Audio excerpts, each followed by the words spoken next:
All my horses, all my men to the rescue! Welcome to Watch Mojo, and today we're counting down our picks for the most forgettable Disney movies, whether they are live action or animated. However, we won't be counting made-for-TV or direct-to-video movies, or any made by Pixar, as those are worth their own list. Go Gadget oil slick. That's not oil, it's toothpaste! Number 30, Wish. Magic is forbidden by anyone other than Magnifico, who is also the only one authorized to grant wishes. Jeez, what a crummy way to celebrate 100 years. Wish celebrated Disney's centennial as the company was founded back in October of 1923. The movie had some fun ideas to honor tradition, like bringing back traditional animation, referencing classic films, and even telling the origin story of the wishing star. But like many movies as of late, it favors blatant nostalgia over genuine storytelling. It's recycled Disney made by a focus group, and the bizarre art style was grossly off-putting for a lot of viewers. It looked more like a cheap YouTube video, not a $200 million Disney movie. Add in yet another quirky, quippy protagonist and some lackluster songs, and you have yourself one bad birthday. Everything is fine. Number 29, The Lion King.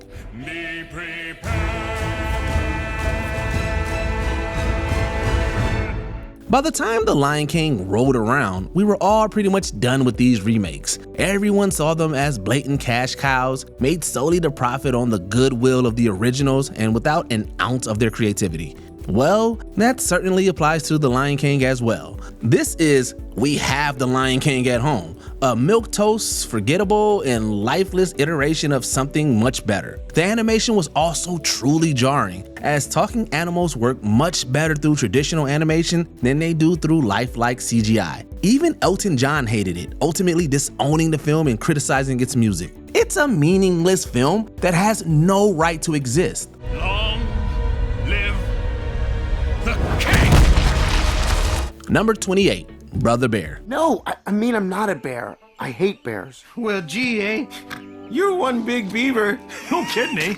This movie came out just 4 months after Finding Nemo. What better representation is there of Disney's dark age? The company found itself in a wicked slump in the early 2000s, and Brother Bear is emblematic of its problems. It's not that these movies were terrible, they were just so thoroughly average that they portrayed the quality guarantee that the Disney stamp usually offered. It's generic to a fault, featuring boring characters, a bland story, and possibly the most forgettable soundtrack in the Disney canon. We don't think Brother Bear is anyone's favorite Disney movie. Let's just say that. Yeah, well, better than being stuck in the middle of nowhere with you and your blabbering mouth. I'm lost. I can't find my mommy. Will you take me to the salmon run? Why don't you just grow up? Number 27, Confessions of a Teenage Drama Queen. Goodbye, New York. Goodbye, any chance of becoming a famous actress. This movie isn't remembered for much, aside from maybe introducing Megan Fox. It also has some interesting things to say about pop culture and adolescence. It's just too bad that the movie itself just isn't very good. It's only a light and breezy 85 minutes, but it's so chaotic and unrelentingly chipper that it eventually turns annoying. Lindsay Lohan certainly does all that she can with the material, but it's not enough to save the ship from sinking. We're sure plenty of people hold a special place in their nostalgic hearts for this movie, and that's great. Let's just bask in the memories instead of watching it again. She wouldn't even stop for the tiniest, most subatomic second to consider my fragile hopes and dreams.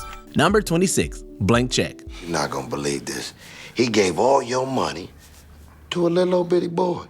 There's very little to enjoy in Blank Check, unless you're a child and obsessed with toys. In that case, it might serve as a fun bit of wish fulfillment. Young Preston is given a blank check and cashes it in for $1 million, going on to enjoy a brief life of luxury and exuberance. There is ultimately a money can't buy happiness message, but it's buried under mountains of cash, endless corporate products, and zippy montages showing how awesome it is to have lots of money. It's kind of gross. And speaking of gross, how about that not so platonic relationship between Preston and Shay? It's incredibly creepy, and it leaves many viewers shaking their heads in bewilderment. What is all this? A mess.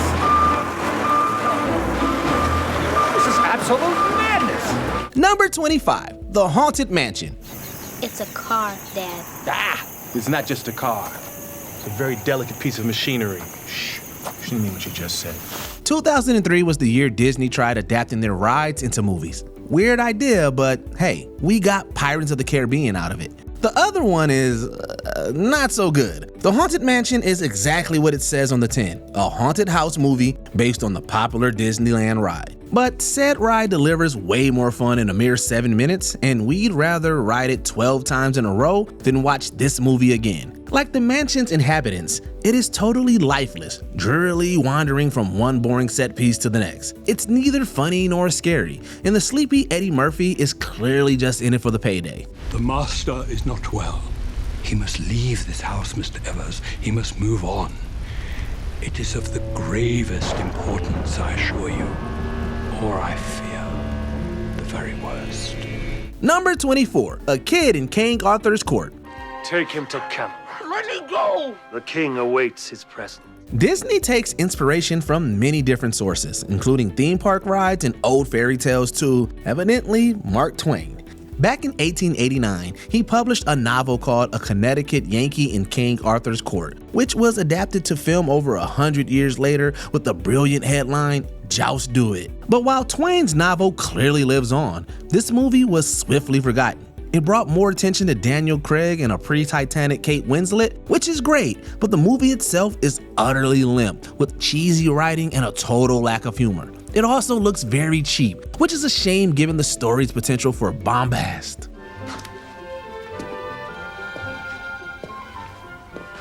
Okay, where's the bathroom? Number 23, The $1 Million Duck. Are you gonna shape up today? For me? Please? The goose that laid the golden eggs is an ancient fable credited to the Greek storyteller Aesop. Disney adapted and modernized that tale in 1971, resulting in the long-forgotten The $1 Million Duck. The tagline promises an extravaganza, but it was more like excruciating.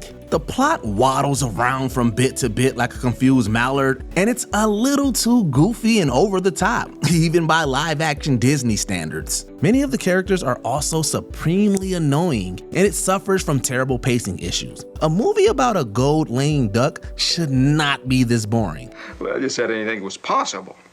Possible, yes. But making a golden egg? Number 22. Meet the Deedles. We're in a different time zone, bud. Bro, time is what you make it. With the likes of Paul Walker, Robert Englund, and Dennis Hopper, Meet the Deedles had more than enough talent behind it. The movie desperately wanted to be the next Bill and Ted, featuring two goofy but ultimately wholesome protagonists. And while it's certainly a fun and carefree time capsule of the 90s, that's about all it has going for it. The film's cheap production values leave a lot to be desired, and the two surfer bro leads are both deeply annoying and unlikable. The tone of the film also didn't gel with Disney's family-friendly brand, and unsurprisingly, no one went to see it. Talk about a total wipeout. Well, you'll train a week, graduate Saturday, and stay until fall, okay? 3-0, Capitano. Number 21, The Big Green. They don't even look like a team. Hey, what do you turkeys call yourselves? Hey, you guys, what's our name? We don't have a name. Sports comedies are a dime a dozen, and unfortunately, The Big Green runs every predictable play in the book. It follows a misfit soccer team from Texas, and if you've seen even one ragtag sports comedy before, then you don't need to watch The Big Green. The film is painfully derivative, with all the cliche jokes and character archetypes you've come to expect from the age-old genre. And as you may expect, the movie is full of corny slapstick, so unless you're 6 years old, you won't find much to enjoy here. Patrick Renna starred in another sports film called The Sandlot just 2 years prior. We'd recommend that one. You bob for apples in the toilet, and you like it. You play ball like a girl! Number 20, The Shaggy Dog. Wow, Disney making a bad remake? Never seen that happen before. So sorry. I mean, he's really a wonderful father. You know, we just have a very normal lifestyle. Yeah, it just seems that way. Very down to earth. Who let the dogs out? The original Shaggy Dog was one of Disney's most successful films in the 1950s. It ended up spawning a franchise and even inspired the company to do more modern supernatural films. The 2006 remake, however, was a box office disaster.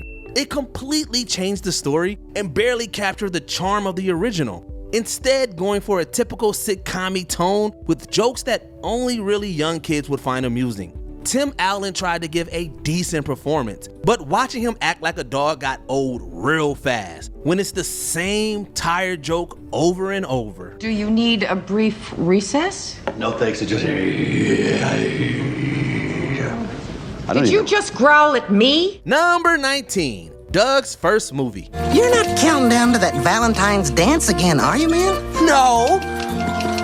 Yes. Disney took over the classic Nicktoon Doug after its 4th season, but made weird changes and couldn't really capture the magic of the original series. So how would a theatrical film fare? Sadly, even though it was a box office success, Doug's first movie felt more like an extended episode with a bigger budget, only with very subpar writing, music, and characterization. On the plus side, the animation and voice acting were well done, and the ending scene warmed our hearts. But like the Disney revival itself, it just couldn't measure up to the original series. Seriously, how can you have Doug without Billy West voicing the title character? Sorry I didn't trust you, Doug. Well, none of it would have ever happened if I hadn't been trying so hard to impress you. What, Doug? Number 18, The Pacifier. What is it about the macho action star babysitter narrative that studios can't resist? When is she coming back? Soon. So for now, we'll just have some more big fun. That's what we've been doing? Having fun? In this latest example of the genre, Vin Diesel plays Navy SEAL Shane, who acts as a babysitter for 5 kids who recently lost their father. It's an all too familiar concept, and it had the potential to be mildly amusing, yet it was bogged down by a dull script full of typical crass humor. The scene with Vin Diesel emerging from the sewer really says it all. What's really shocking is that this snorefest somehow became a box office smash, making back 3 times its budget. With numbers like that, it looks like the macho Mary Poppins trope is here to stay. Should we send someone in after him?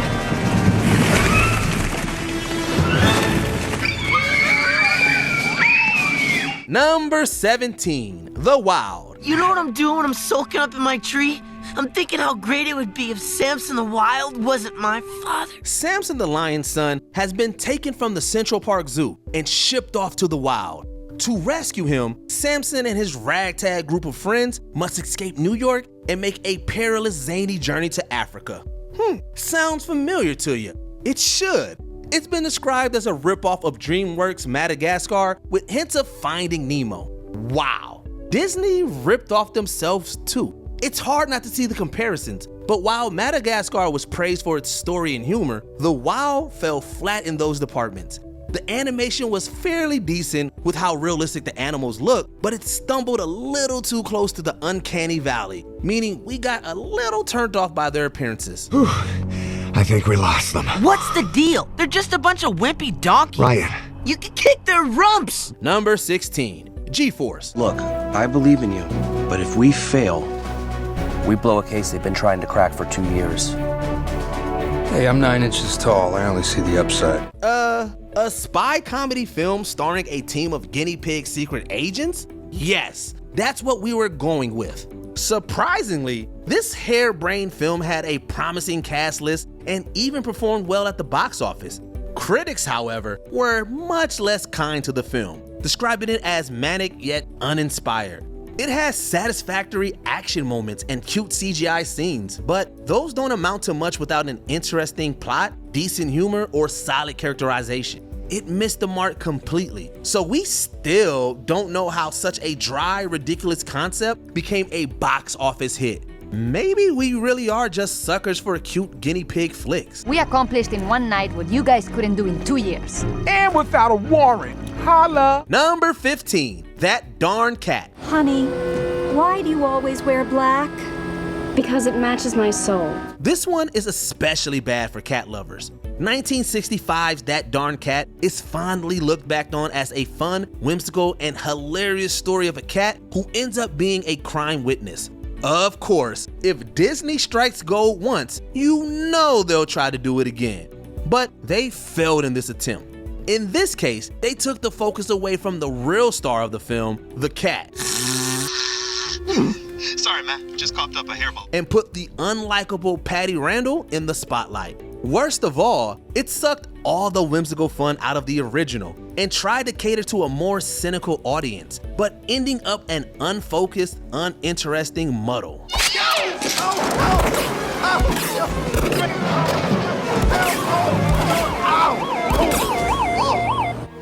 Two down. Number 14, The Santa Claus 3, The Escape Clause. Honestly, Tim Allen's The Santa Claus isn't for everyone, but many consider it a Christmas classic by now. Well, I hope you're happy, Comet. Hope you're happy, but most of all, I hope the guy that lives here is a tailor. Unfortunately, it spawned 2 sequels that couldn't measure up to the original, and nowhere is that more evident than The Santa Claus 3, The Escape Clause. It's a so-called battle of the ages. Tim Allen, Scott Calvin versus Martin Short's Jack Frost. But with a bland story and an already tired franchise, the only winner of this fight are those who decided to skip this holiday cash grab.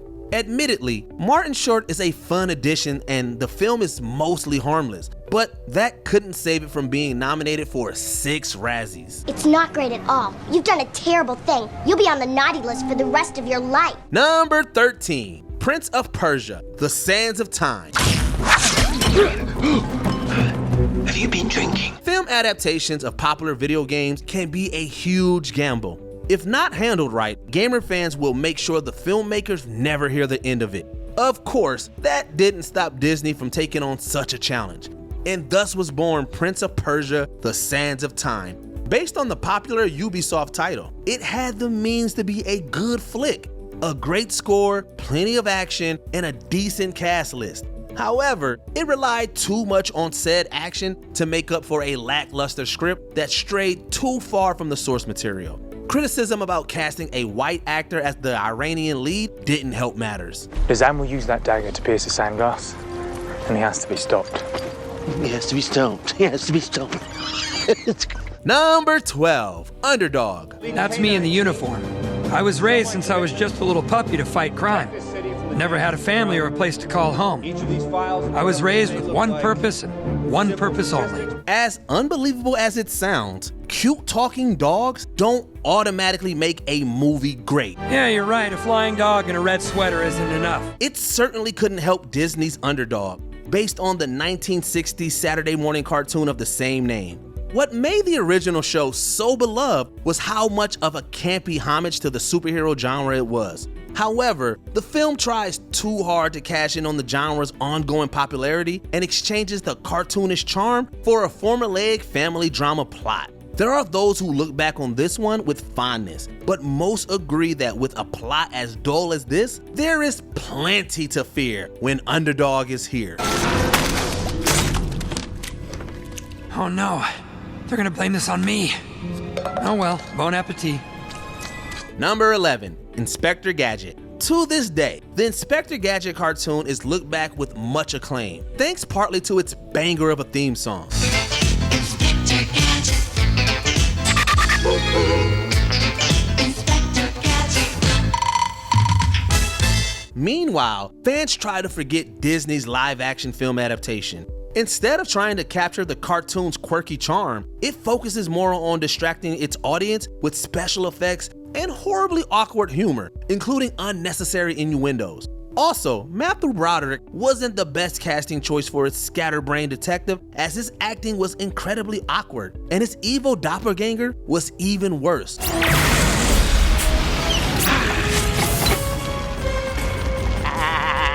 Funnily enough, the direct-to-video sequel was seen as an improvement over the first film, as it felt much more faithful to its source material. You're under arrest for the murder of Artemis Bradford, Scholex.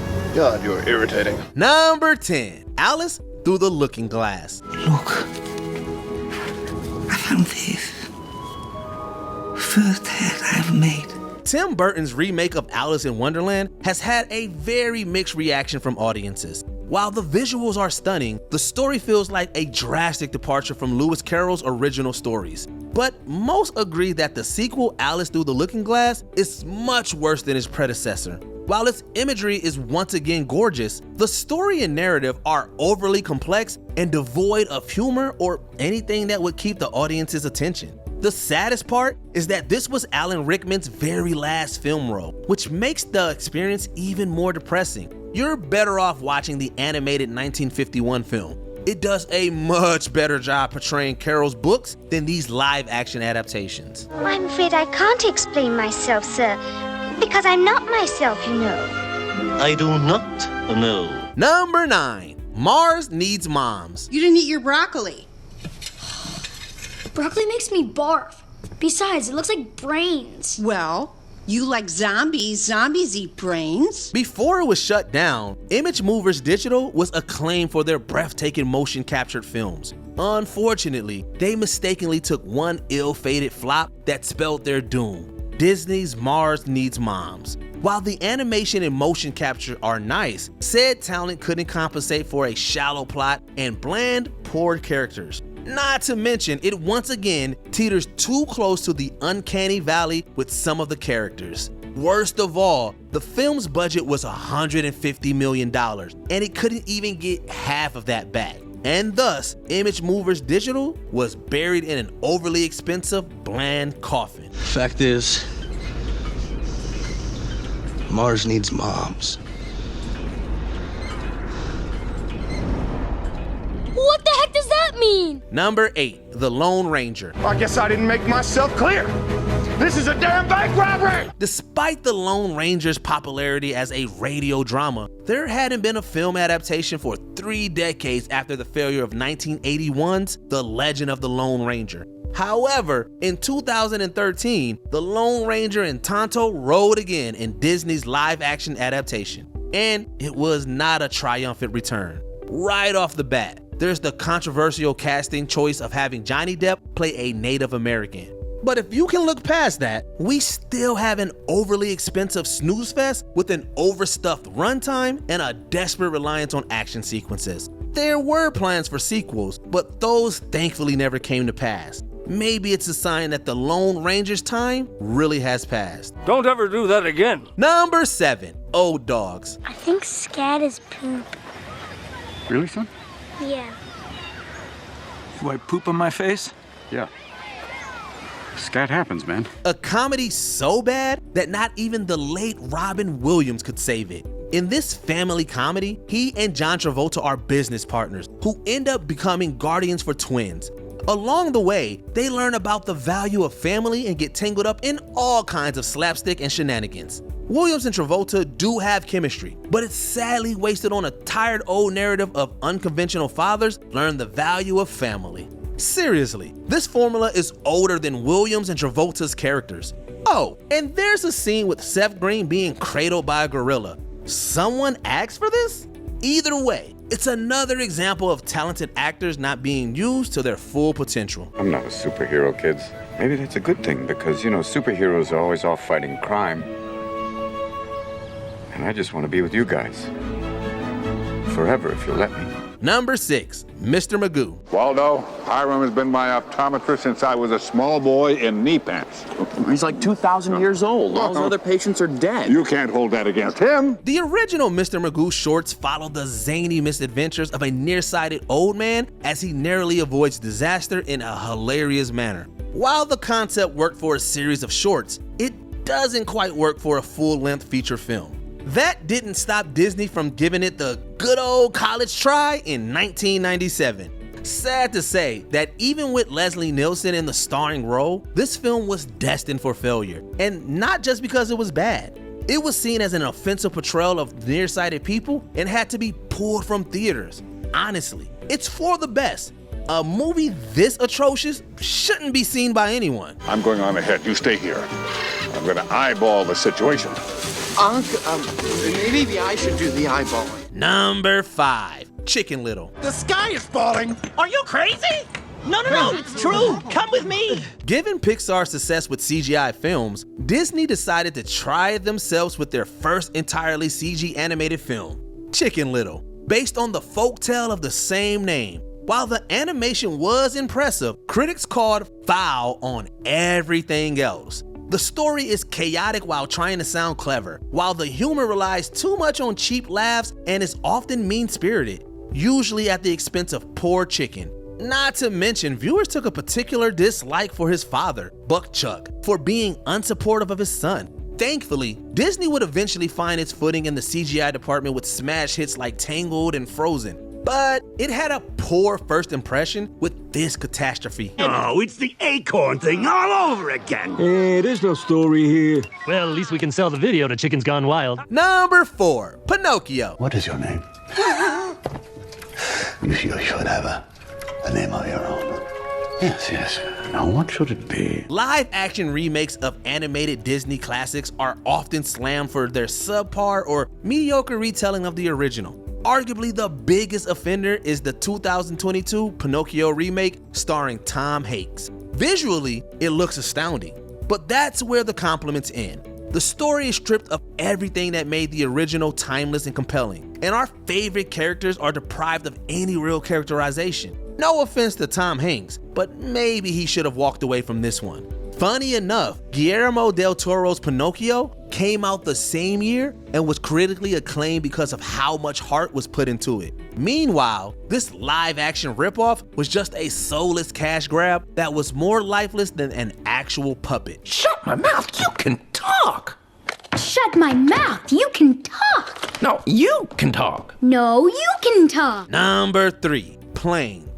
I've got a tight turn radius and a high power-to-weight ratio. Oh, yeah? You know what else you got? What? A screw loose. With Pixar's Cars already a major cash cow, Disney decided to keep the ball rolling with Planes, a spin-off movie set in the same universe but not produced by Pixar. Honestly, Pixar dodged a bullet by not putting their name on it, as it was a free-falling bomb with critics. It was released in theaters when it should have been a direct-to-video film, and it really shows what a paint-by-the-numbers, money-grubbing project this was. The sequel, Planes, Fire and Rescue, was a small improvement over its predecessor, but that's not saying much considering it's still watering down a well-known Pixar franchise. Hey, pal, 6th place ain't nothing to be ashamed of.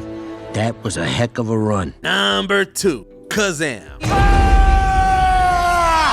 Who dare to wake me?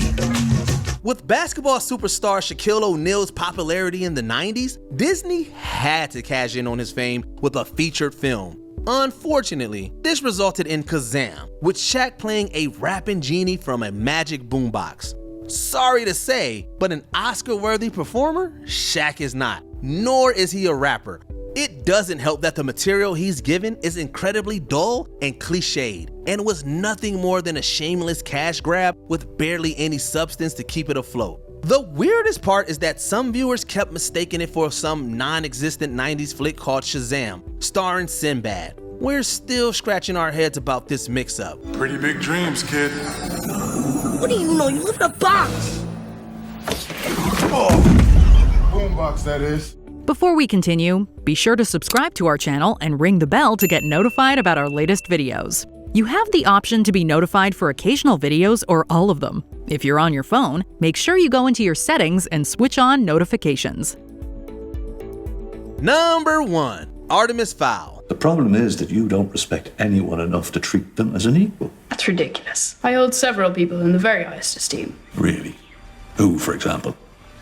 Albert Einstein. The Artemis Fowl book series has been heavily praised for its storytelling and blend of fantasy, sci-fi, and police drama. Disney's 2020 film adaptation, however, is considered a disgrace to the book's legacy. While the set design and cinematography were decent, the dialogue was heavily watered down. The pacing was painfully slow, and the characters were handled abysmally.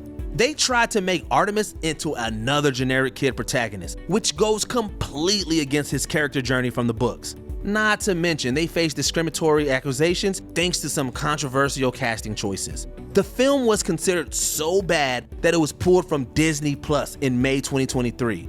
Good riddance, honestly, considering how little it respected its source material. Where are we going? To finish this. You think I'm ready? Oh, I know you're ready. Do you have a fondness for any of these films? Let us know in the comments below. Did you enjoy this video? Check out these other clips from WatchMojo, and be sure to subscribe and ring the bell to be notified about our latest videos.